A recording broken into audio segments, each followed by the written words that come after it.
Kali ini, akan dibahas tentang historis Nabiullah Adam alaihis salam, dan di mana tempat turunnya, serta berbagai perihal yang berkaitan dengan tempat-tempat tersebut. Di sini, saya akan menyimpulkan kuatnya kemungkinan bahwa negeri Nusantara ini, merupakan tempat pertama Nabi Adam sebagai manusia pertama, yang diturunkan ke bumi oleh Allah Azza wa Jalla. Dan di Nusantara inilah, sebuah tamadun tertua terbentuk, dalam sejarah peradaban manusia. Maka, agar memahami terlebih dahulu, bagaimana dan di mana Nabi Adam diturunkan, serta, kenapa awalnya bisa berada di negeri Nusantara ini.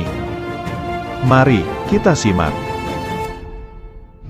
Ketika Allah akan menciptakan makhluk baru yaitu Adam, untuk menggantikan zaman kepunahan makhluk-makhluk purba sebelum manusia, yaitu, generasi para Adam-Adam purba masa lampau, beserta keturunannya, sebelum sang Adam manusia yang sempurna diciptakan, yang akan ditugaskan untuk mengupdate sebuah peranan kekhalifahan di muka bumi ini.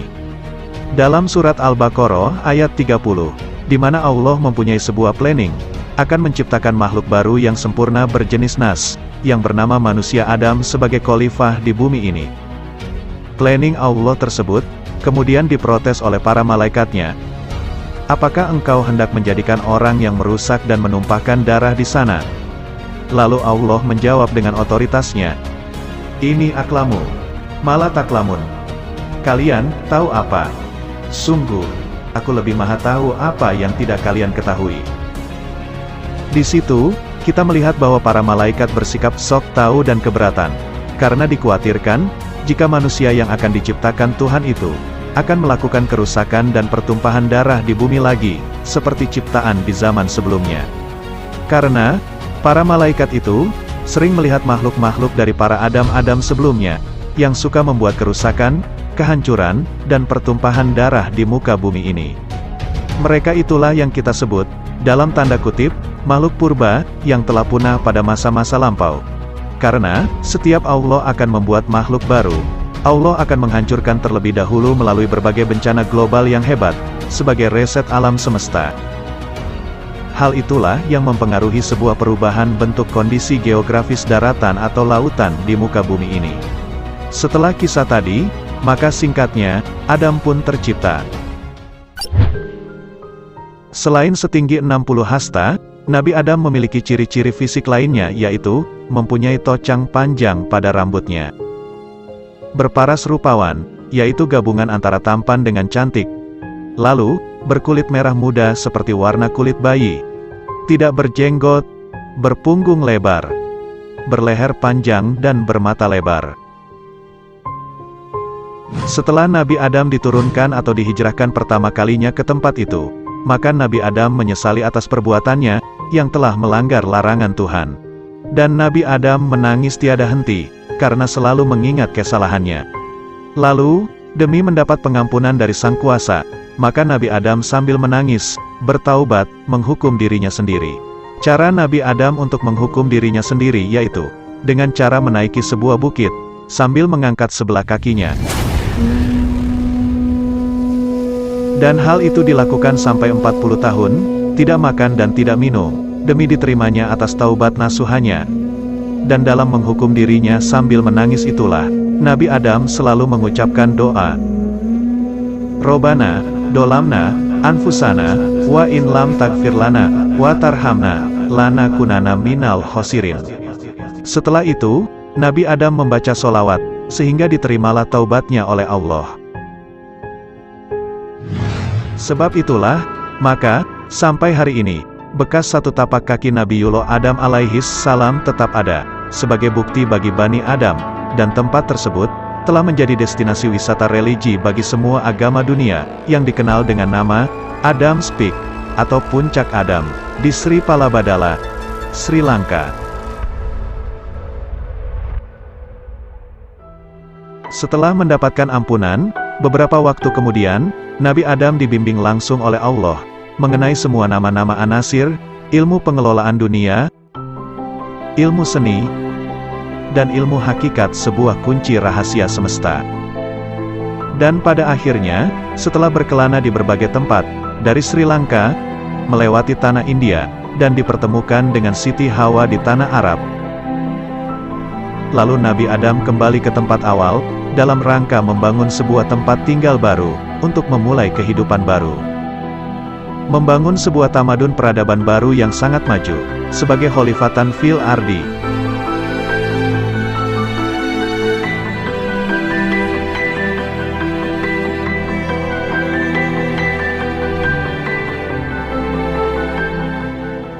Dan untuk berketurunan serta mengajarkan ilmu tauhid kepada anak turunnya, yaitu di sebuah daerah yang dinamakan negeri Sin, yang akhirnya berubah menjadi negeri Malibari.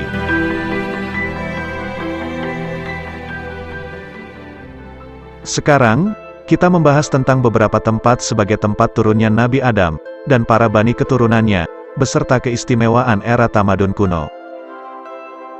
Jadi, sebenarnya di Nusantara inilah sebagai tempat Nabi Adam diturunkan, sekaligus sebagai tempat tamadun peradaban terakhir, bagi generasi Adam kuno, yang juga sudah maju dalam membina bangunan-bangunan besar dan tinggi. Makanya, banyak bangunan-bangunan atau situs yang masih diliputi oleh sebuah misteri, yang belum terpecahkan hingga hari ini. Itulah negeri yang merupakan kepingan surga yang jatuh, serta mendapat berkah dari langit maupun bumi. Apa nama sebenarnya dari sebuah negeri kepulauan yang indah ini? Sebelum masuknya pengaruh India, daratan kepulauan ini memiliki banyak nama sebutan atau julukan. Seperti Sin atau Sundaland, Hind atau Indis, Malabari atau Mala, Labadiu, Siam, Al-Jawi atau Jawa Dwipa, Nusantara. Dinamakan Jawi, dikarenakan adanya pengaruh dari India, maka nama daratan kepulauan tersebut berubah menjadi Jawa Dwipa, atau Yavatfip. Sebutan Jawi misalnya, berasal dari kalimat Yawa Dwipa, yakni, Yawa, mempunyai arti biji-bijian, sedangkan Dwipa, artinya kepulauan. Jadi, Jawa Dwipa atau Yavatfip, adalah kepulauan yang banyak mengandung biji-bijian, seperti biji-bijian palawija dan biji hasil tambang. Asal mula nama Jawa, juga dapat dilacak dari kronik berbahasa Sanskerta, yaitu, Jaeu, yang artinya, jauh. Maksudnya, adalah negeri di timur jauh. Dugaan lain ialah, bahwa kata Jawa, berasal dari akar kata dalam bahasa Proto-Austronesia Polinesia, yaitu, Awa, atau Yawa, yang artinya, rumah. Maka, rumah yang dimaksud adalah rumah pertama bagi Adam beserta keturunannya dalam membangun sebuah tamadun kuno yang sangat maju. Maka dari hal tersebut, para pedagang Arab kuno terbiasa menjuluki negeri kepulauan Jawa Dwipa atau Nusantara ini, dengan sebutan Jazirah Al-Jawi. Pulau bernama Labadiu atau Jabadiu, disebutkan dalam karya Ptolemy bernama Geographia, yang dibuat sekitar 150 Masehi di Kekaisaran Romawi. Labadiu, artinya adalah Pulau Jelai, yang kaya akan emas, dan mempunyai kota perak, bernama Argira, di bagian ujung baratnya. Kenapa Nusantara ini dahulu kala, disebut dengan nama, Sin, Sinland, atau Sundaland?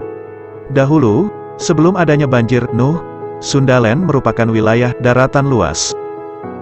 Pada periode glasial terakhir, atau zaman es pada 18.000 tahun yang lalu, pada masa itu, air laut surut hingga 120–150 meter, sehingga, Sumatera, Jawa, Kalimantan, sampai Bali, menyatu menjadi satu benua yang luas. Sundaland, pernah dikemukakan oleh Stephen Oppenheimer, berdasarkan penelitiannya atas geologi, arkeologi, genetika, linguistik, dan mitologi. Dinyatakan bahwa, Sundaland merupakan wilayah daratan cikal bakal kepulauan Nusantara. Menurut Oppenheimer, Sundaland merupakan wilayah yang menjadi suatu kawasan dengan peradaban dan budaya yang sangat tinggi. Namun, peradaban Sundaland yang berkembang akhirnya tenggelam, setelah terjadi banjir besar yang menerjang bumi, pada ribuan tahun yang lalu, yakni, ketika adanya banjir Nuh. Banjir besar tersebut mengakibatkan air laut naik hingga sekitar 500 kaki atau 150 meter. Setelah wilayah Sundaland tenggelam, penghuninya yang selamat, kemudian mengungsi dan menyebar ke berbagai daerah, yang kemudian menurunkan ras-ras baru di bumi. Nama atau istilah Sunda, pada Sundaland, serta Jawi pada nama Al-Jawi, ternyata tidak sesederhana yang kita kenal selama ini, yang hanya sebatas untuk penamaan sebuah suku atau etnis saja. Fakta sejarah menyatakan, nama Sunda dan Jawi sudah dikenal sejak lama, terutama oleh kalangan pedagang-pedagang masa lampau, serta oleh akademisi yang menggeluti bidang geografi atau ilmu bumi pada tahun lampau. Sunda Land ada dua kategori, yaitu bagian Sunda Besar dan Sunda Kecil. Wilayah Sunda Besar meliputi Pulau Sumatera, Pulau Jawa, Pulau Kalimantan, dan Sulawesi. Sedangkan wilayah Sunda Kecil meliputi Bali, Nusa Tenggara Barat, Nusa Tenggara Timur, dan Maluku. Gabungan dari keduanya itulah di zaman dahulu dinamakan dengan Kepulauan Sunda, atau Sundalandia. Menurut Thomas, seorang ahli ilmu bumi dari Yunani, yang hidup antara tahun 90 hingga 168 Masehi, nama Sunda sudah dikenal sejak abad pertama Masehi, sebuah daratan yang dikelilingi banyak gunung berapi, dengan tanah yang sangat subur, serta dihuni oleh aneka satwa dan fauna.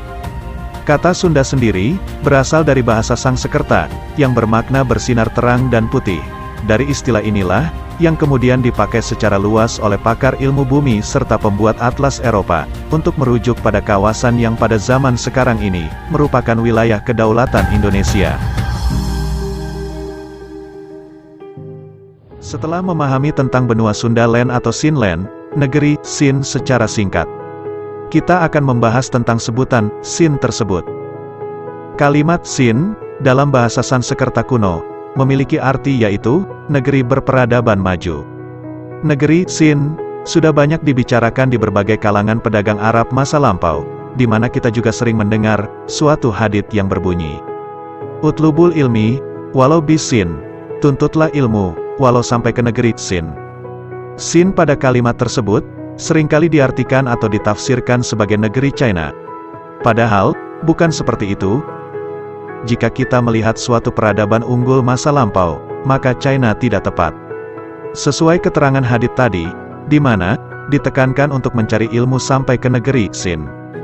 Ilmu di sini bukanlah sebuah ilmu cara berdagang saja, tapi merupakan sebuah ilmu peradaban unggul yang meliputi ilmu pertanian, ilmu perkebunan, ilmu falak perbintangan atau astronomi, ilmu perhitungan dan konstruksi, ilmu agama dan budaya, ilmu kemaritiman, ilmu metalurgi dan pertambangan, dan lain sebagainya.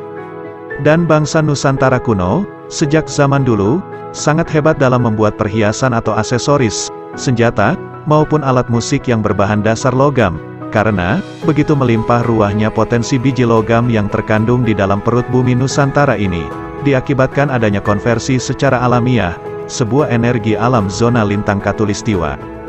Belum lagi dari hasil pertanian, kelautan, perkebunan dan kehutanan. Maka, dari begitu banyaknya potensi komoditas hasil bumi tersebut, maka banyak pedagang dari Arab, Gujarat, China, India dan Eropa, datang ke negeri Sin atau Nusantara ini. Jadi tidak mungkin, jika China sebagai sumber segala ilmu, karena di sana tidak didukung oleh kekuatan sumber daya alam dan sumber daya spiritual masyarakatnya, dan hal ini harus dibuktikan secara real, dengan adanya bekas-bekas peninggalan kuno. Peninggalan atau situs purbakala itulah, sebagai bukti valid untuk mendukung adanya peradaban yang sangat luar biasa, dalam berbagai bidang keilmuan. Bukan hanya itu, tapi letak strategis geografis juga harus mendukung. Yang mana juga pada waktu itu, masyarakat Nusantara sudah mahir dalam berlayar, dan menguasai bidang kemaritiman bahari. Maka sebab itulah negeri Sin ini juga dijuluki negeri Malibari, atau Mala al-Bahari. Jika kita perhatikan dengan seksama, pada relief yang terdapat di berbagai candi-candi yang ada di Nusantara, terpahat jelas, bahwa peradaban leluhur kita begitu tingginya. Manusia dari seluruh penjuru dunia, datang untuk belajar dan tunduk kepada nenek moyang kita, dalam hal belajar dan memahami segala sesuatu. Sejarah peradaban bangsa kita, lebih tua, dan jauh lebih maju dari peradaban manapun di dunia. Maka, Nusantara ini tepat sekali jika dijadikan sebagai pusat segala ilmu dan sebagai ibu segala peradaban. Jadi, negeri Sin itulah, sebenarnya sebutan lama dari Sinland, atau Sunland, atau Sundaland. Tahukah Anda, bahwa kelahiran seluruh peradaban awal, muncul di pinggiran lempengan tektonik? Peradaban Mohenjo-daro dan Harappa, Mesopotamia, Assyria Persia, Mesir, Poenisia, Minoan, Yunani, Romawi, Maya, Aztek, juga Sundaland, Sin, Hin atau Nusantara, semua tumbuh di tepian lempengan tektonik. Hidup di tepian lempeng api, memang menghadapi ancaman yang mematikan, namun juga menggairahkan. Di sana terkembang alam nan indah, dengan kesuburan tanah, aliran sungai, lembah, ngarai dan danau, serta keragaman ekosistem yang cocok sebagai rahim peradaban. Dari manakah awal peradaban bermula? Sejarah peradaban yang kita kenali selama ini cenderung menggunakan perspektif barat. Dan kita selalu cenderung percaya dan mengamini begitu saja, atas segala sejarah yang ditulis, dan dibuat oleh pihak barat melalui propaganda terselubung. Untuk masa yang panjang selama ini, ufuk terjauh dari penglihatan barat ke timur, hanya terbayang negara India. Apapun setelah India akan disebut Hindi Timur atau India Timur, India Jauh atau Indo-China. Jika dengan penglihatan seperti itu, maka Nusantara seakan-akan hanya menjadi bayang-bayang dari negara India. Maka, dari berbagai kitab suci, manuskrip, atau dalam teks-teks kuno, sebenarnya terdapat sebuah tanda-tanda, bahwa Nusantara merupakan salah satu ibu peradaban. Sebagai bukti, dalam berbagai literasi, kitab-kitab kuno, manuskrip serta legenda masyarakat, khususnya era kerajaan Mesir Purba, disebutkan bahwa adanya sebuah tempat yang bernama Tanah Pun di timur, di mana tempat itu sebagai sumber dari segala kekayaan dan peradaban. Tanah Pun, yang juga disebut Puenet atau Puene oleh orang Mesir Purba, merupakan relasi perdagangan kerajaan Mesir Purba. Kawasan ini sejak lama telah diketahui dari rekod ekspedisi perdagangan Mesir kuno, yang menjuluki tempat tersebut dengan nama Negeri Pun, yang terkenal menghasilkan dan mengekspor emas, gaharu, cendana, pala, resin kapur barus, kemenyan, bunga kering, kayu manis, kayu hitam, gading dan hewani. Informasi dari penguasa dinasti pertama Mesir, atau Horus Kings, mengatakan bahwa Tanah Pun, Tanetjer, atau Tanah Tuhan, merupakan tanah leluhur mereka. Sayangnya, letak Tanah Pun hingga saat ini masih menjadi misteri yang belum terpecahkan. Teks Mesir, dari sekitar 1500 sebelum Masehi, menyebutkan adanya ekspedisi ke Tanah Pun, dengan menemukan berbagai produk eksotik, termasuk emas, tembaga, besi, perak, kayu gaharu, kayu manis, kayu cendana dan kapur barus. Dan bahkan bentuk piramida Mesir, mempunyai kemiripan dengan bentuk-bentuk piramida undak bertingkat, yang bisa ditemui di berbagai budaya Austronesia ini. Begitu juga teks Ibrani dari abad ke-7 sebelum Masehi, juga teks Yunani dari abad ke-4 sebelum Masehi, yang menyebutkan tentang keberadaan kayu manis, cendana dan gaharu dari timur. Juga teks Ibrani dari masa Nabi Sulaiman, yang merujuk keberadaan kayu cendana, yang kualitas produk terbaiknya hanya berasal dari timur. Sejarawan Yahudi, dari abad pertama Masehi, juga menyebutkan adanya ekspedisi ke timur jauh, dari Laut Merah, yang memakan waktu 3 tahun untuk sampai ke tujuan. Dalam berbagai keterangan Mesir kuno, bahwa kayu unggulan, yang diimpor dari Tanah Pun, yang banyak digunakan dalam pembangunan kuil-kuil di Mesir, serta adanya kemenyan dan bahan-bahan wangian lain, yang dibawa dari Tanah Pun untuk digunakan secara meluas, dalam upacara keagamaan Mesir kuno. Dalam sastra kuno, juga menyatakan bahwa istilah Tanah Tuhan, ditafsirkan sebagai Tanah Suci, atau Tanah Nenek Moyang, yang artinya, bahwa orang Mesir kuno melihat Tanah Pun, sebagai tanah nenek moyang mereka. Seorang sejarawan terkemuka, Flinders Petrie, percaya bahwa bangsa dinasti Mesir berasal dari Tanah Pun. Dan Wallis Budge, menyatakan bahwa tradisi Mesir kuno telah menunjukkan, bahwa tanah asli Mesir, adalah Tanah Pun. Lokasi sebenarnya Tanah Pun, kini belum diketahui dan masih menjadi sebuah misteri bagi mereka. Dan selama bertahun-tahun, telah diperkirakan bahwa tempat tersebut berada di zona Arab. Perdebatan masih terjadi, tentang di mana, The Land of Pun berada. Saintis dan ahli sejarah pun, telah memberikan hujah masing-masing dari hasil analisa mereka. Itulah tadi, sebuah tempat eksotis yang bernama Negeri Pun. Yaitu, sebuah negeri yang kaya akan hasil alam, kaya akan suku dan budaya peradaban, serta gemah ripah loginawi, atau suatu kondisi yang sangat subur, makmur, tata raharja dan mulia. Itulah negeri pun. Itulah Nusantara.